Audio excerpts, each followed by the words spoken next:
ఆస్తి ఎంత ఉన్నను వారసుడే లేక వేదనతో నిలిచిన అబ్రహామును చూడుము. ఆశలే కోల్పోయి శరీరమే ఉడికిన అవమానాలెన్నో ఎదుర్కొన్నను. మాట్లాడే దేవుడే మౌనముగా నిలిచెనా, ఎండిన స్థితిలో జీవముతో నింపెగా.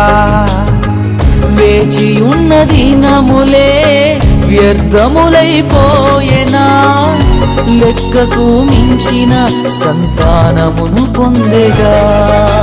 నమ్ముట నీ వలనైతే సమస్తము సాధ్యమేగా, చితికిన నీ స్థితిలో చిరునవ్వుతో నింపునుగా.